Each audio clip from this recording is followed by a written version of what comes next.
శ్రీ లక్ష్మీ నరసింహస్వామి జ్యోతిష్యాలయం. మీకు తీరని ఎటువంటి సమస్యలున్నా పూజారి గురువుగారిని సంప్రదించండి. ప్రేమ, పెళ్లి, భార్యాభర్తల సమస్యలు, స్త్రీ పురుష వశీకరణం 100% గ్యారంటీ. ఇక ఇల్లు, భూమి సమస్యలు, సంతానం లేకపోవడం, నమ్మిన అమ్మాయి లేదా నమ్మిన అబ్బాయి దూరమయ్యారా? అయితే లక్ష్మీ నరసింహస్వామి పూజారి గారిని సంప్రదించండి. ప్రత్యేకమైన పూజలు చేస్తారు. నమ్మకంతో గురువుగారిని సంప్రదించండి. గురువుగారి యొక్క ఫోన్ నంబర్ 8897741766. ఓం సాయిరామ్. సమర్థ సద్గురు సాయినాథ్ మహారాజ్కి జై. సాయిబాబా భక్తులందరూ కూడా నమస్కారం అండి. సాయినాథుని ఆశీస్సులతో అందరూ కూడా సుఖంగా, సంతోషంగా, అష్టైశ్వర్య, ఆరోగ్య అభివృద్ధితో ఉండాలని మనస్ఫూర్తిగా కోరుకుంటూ ఈరోజు ఈ వీడియోని మొదలు పెడుతున్నాను. ఈరోజు వీడియో ఏంటంటే, బిడ్డ, నీ నుదుటి రాత మార్చే సమయం వచ్చేసింది. ఇక నీ కష్టానికి అంతం ఇదేనమ్మా. నన్ను నమ్మి వెంటనే విను అని మన బాబాగారు అయితే ఈరోజు మనకి చాలా అంటే చాలా అద్భుతమైనటువంటి సందేశంతో అయితే మన ముందుకు వచ్చారండి. మరి మన బాబాగారు ఈరోజు మనకి ఎలాంటి సందేశం అందించాలి అనుకుంటున్నారో ఆయన మాటల ద్వారానే విందాము. ఆయన మాటలు వినే ముందుగా ఈ వీడియో కనుక నచ్చినట్లయితే లైక్ చేసి షేర్ చేయండి. మరిన్ని వీడియోస్ కోసం మన ఛానల్ని సబ్స్క్రైబ్ చేసుకుని మాకు కొంచెం సపోర్ట్ చేయండి. మరి మన బాబాగారి సందేశం ఏంటంటే, బిడ్డ, ఇక నువ్వు అనుభవించిన కష్టాలు చాలు తల్లి. నీ తలరాతను మార్చే సమయం ఆసన్నమైంది. నువ్వు ఎన్నో కష్టాలు అనుభవిస్తూ ఉన్నావు కదా, అయినా కూడా పైకి నవ్వుతూనే ఉంటున్నావు. ఇలా నీ మనసులో బాధను పెట్టుకుని పైకి నవ్వడం అంత సులువైన పని కాదమ్మా. కానీ నువ్వు ఈ సాయి బిడ్డవు కాబట్టి అది నీకు సాధ్యమవుతుంది. నీ బాధను తట్టుకొని నిలబడుతున్నావమ్మా. ఇలాంటి జీవితాన్ని అనుభవిస్తున్న నీకు ఇక నుంచి బాధ, కష్టం రాకుండా నేను చూసుకుంటాను.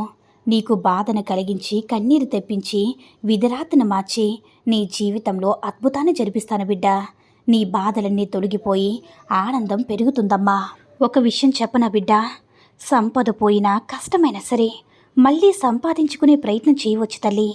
కానీ బంధం ఒక్కసారి చేజార్చుకుంటే ఎంత ప్రయత్నించినా తిరిగి పొందడం చాలా కష్టం కదా. అలాంటి బంధాన్ని ఎన్ని కష్టాలు వచ్చినా, ఎన్ని ఆటంకాలు వచ్చినా సరే వదులుకోవద్దు బిడ్డ. నువ్వు ధైర్యంగా వేసే ప్రతి అడుగులో కూడా భయపెట్టే విమర్శలే వస్తూ ఉంటాయి. వింటూ ఆగిపోవడమా లేక వినకుండా సాగిపోవడం అనేది మన అడుగుల్లోనే ఉంటుందమ్మా. తగ్గిన ప్రతివారు చాతకాని వారు కాదు బిడ్డ. కొందరు పరిస్థితులకు లొంగి తగ్గితే కొందరు బంధాలకి లొంగి తగ్గుతారు. తగ్గారు కదని తక్కువ చేసి చూడకండి. పరిస్థితులు మారితే జీవితాలు తారుమారవుతాయమ్మా. బిడ్డ, నిన్ను విమర్శించే వారికి కూడా కృతజ్ఞతలు చెప్పు. ఎందుకంటే వాళ్ళ బాధ్యతలు మరిచి మరీ నీ గురించి ఆలోచిస్తున్నందుకు. అంతే కదమ్మా. సుఖాలను ఇచ్చే డబ్బు అప్పుగానే దొరుకుతుంది. కానీ ఆనందాన్ని పంచే మనశ్శాంతి మాత్రం నచ్చినట్టు నిజాయితీగా ఉంటేనే దొరుకుతుందమ్మా. అప్పుగా కూడా సంపాదించలేని విలువైన సంపద మనశ్శాంతి మాత్రమే తల్లి. నీ కండలో బలముంటే ఓ 10 మందిని కొట్టగలవేమో, కానీ నీ మాటలో, మనసులో మంచితనముంటే 1000 మంది గుండెల్లో స్థానాన్ని సంపాదించుకోగలవమ్మా. అందరినీ విమర్శించేవారు ఎప్పటికీ కూడా మనశ్శాంతిగా జీవించలేరు కదా. అందరినీ సరదాగా పరామర్శించేవారు నిత్య నూతన ఆనందంతో జీవిస్తారు బిడ్డ. కాబట్టి నువ్వు ఎప్పుడూ కూడా అందరితో చాలా సంతోషంగా, ఆనందంగా ఉండు తల్లి. మనిషిని పరిచయం చేసుకోవడంలో గొప్పతనం ఏమీ లేదు. వాళ్ళ మనసును అర్థం చేసుకోవడంలోనే నీ గొప్పతనం ఉందమ్మా. బిడ్డ, ఎవరో నిన్ను బాధ పెట్టారని వాళ్ళు తిరిగి బాధపడాలని ఎప్పుడు కూడా కోరుకోకు. తెలియక బాధ పెడితే క్షమించు. తెలిసి బాధ పెడితే తీర్పు కాలానికి అప్పగించమ్మా. నువ్వు మాత్రం ప్రశాంతంగా జీవించు. ఒక్క విషయం చెప్పనా బిడ్డ, నిజాన్ని దాచడం అంటే భూమిలో విత్తనాన్ని దాచడమే. తగు సమయంలో విత్తనం భూమి పొరలు చీల్చుకొని మరీ మొక్కగా బయటపడుతుంది కదా. నిజం కూడా ఏదో ఒకనాడు బయటపడి తన ఉనికిని చాటుకుంటుంది. ఈ సాయిబాబా తన బిడ్డల్ని ఒంటరిగా వదిలేడు తల్లి. నా రూపం పకీర్లాగే ఉండవచ్చు, కానీ నా ఆశీస్సులు పొందిన నా బిడ్డలు అలా ఉండరు. అర్థం కాలేదా తల్లి? నీ కష్టాలను, బాధల్ని అన్నీ మోయడానికి నేను సిద్ధంగా ఉంటానమ్మా. నీ పేదరికం కూడా నేనే మోస్తాను.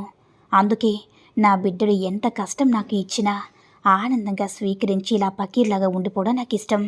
కానీ బిడ్డ, మిమ్మల్ని మాత్రం అలా ఉండనివ్వను. 10 మందికి మీరు ఆదర్శంగా ఉండేలా మీ జీవితాన్ని చక్కదిద్దుదాం తల్లి.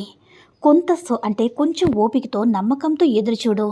నమ్మకంతో కాదు తల్లి, మంచిగా ఉంటూ మంచి పనులు చేస్తూ ఉండు. అలా కాకుండా మంచి చెడు తేడా తెలియకుండా, ఎవరు మంచివారు ఎవరు చెడ్డవారిని తెలుసుకోకుండా ఉండక బిడ్డ. ఎవరు ఏమిటనేది తెలుసుకోకపోతే నిన్ను అందరూ మోసం చేసేస్తారు. కాబట్టి అన్ని విషయాలు గమనించి తెలుసుకో. మంచి ఆలోచన చేస్తూ ఉండు. నీకు మంచి చెడులు తెలిస్తేనే కదా నువ్వు ఆలోచించి ఈ లోకంలో ఎవరు చెడ్డవారో, ఎవరు నిన్ను మోసం చేస్తున్నారో తెలుసుకొని వారిని దూరం చేసుకోగలవు. నీకు నువ్వు కూడా చెడుకు దూరంగా ఉండు తల్లి. పొరపాటును కూడా చెడు మార్గంలో నడవవద్దు. అనవసరంగా మాట్లాడద్దు. అలా మాట్లాడే బదులు మౌనంగా ఉండడం మంచిదని తెలుసుకోమ్మా. నువ్వు మౌనంగా ఉంటే అందరూ నిన్ను చూసి భయపడతారమ్మా. అప్పుడు నువ్వు చేసుకోవాల్సిన పనులు చాలా సులభంగా అయిపోతాయి. నువ్వు చెయ్యాలి అనుకున్నవి ధైర్యంగా చేయవచ్చు. ఇప్పుడు నువ్వు ఈరోజు ఏం చేస్తున్నావంటే అదే రేపు నీకు మంచి ఫలితాన్ని ఇస్తుంది. నీకైనా మంచి చెడులు గుర్తించుకొని అన్నీ మంచి పనులు చేస్తూ ఉండు. చెడు ఆలోచించేవారు ఎప్పుడు జీవితంలో ఎదగలేరమ్మా. అందుకు బదులుగా ఆ భగవంతుడు వారికి తగిన శిక్ష కూడా వేస్తారు. ఈ లోకంలో నువ్వు కొంచెం డబ్బు సంపాదించగానే నిన్ను అన్నీ కూడా వెతుక్కుంటూ వచ్చేస్తాయి తల్లి. ఎప్పటికీ ఆ విషయం నీకు అర్థమయ్యే ఉండాలి కదా. కానీ వాటిని పోయేటప్పుడు వెంట తీసుకుని వెళ్ళలేరు కదమ్మా. డబ్బుతో ఏమీ చేయలేరు. అదే మంచి పనులు చేస్తే 10 కాలాల పాటు జనాల గుండెల్లో నిలిచిపోతారు బిడ్డ. మంచి పనులు చేయడం అంటే నీకు ఉన్నది కూడా ఊడ్చిపెట్టేయమని కాదు. అలా చేయడం వల్ల నీ కుటుంబానికి బాధ పెడుతుందన్న విషయం మాత్రం గుర్తించు. నువ్వు సంపాదించే దానిలో కొద్ది మొత్తాన్ని మాత్రమే దానాలకి కేటాయించు బిడ్డ. మిగతా నీ కుటుంబానికి కేటాయించుకుని ప్రశాంతంగా ఉండు. కాబట్టి ఎప్పుడు కూడా నీ సాయి మాటలను గుర్తించుకుంటూ మంచి పనులు చెయ్యు. మంచిగానే ఆలోచిస్తూ ఉండు. అదే నీకు మంచి జీవితాన్ని ఇస్తుందమ్మా.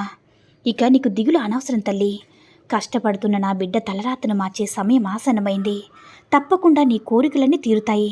ఇక నువ్వు ఎలాంటి ఆలోచనలో పెట్టుకోకుండా నీ సాయి తండ్రిపై నమ్మకంతో సంతోషంగా ధైర్యంగా ఉండమ్మా. ఒక విషయం చెప్పనా బిడ్డ, ఎవ్వరిని కూడా బాధ పెట్టద్దు. అంటే నీ మాటలతో కానీ నీ చేతులతో కానీ ఎవ్వరిని కూడా బాధ పెట్టద్దు తల్లి. ఎందుకంటే వారు బాధ పెడితే నీకున్నటువంటి పుణ్యఫలం అంతా కూడా వారికే వెళ్ళిపోతుంది బిడ్డ. నువ్వు కష్టాల్లో ఉండి సహాయం కోసం ఎదురు చూస్తూ ఉన్నప్పుడు ఎవరూ కూడా నిన్ను పట్టించుకోలేదు, నిన్ను పలకరించలేదు. నిజమే కదా బిడ్డ. వారి దగ్గర పుష్టిగా ఉన్నా కూడా నీకు సహాయం చేయడానికి ఎవరు కూడా ముందుకు రాలేదు.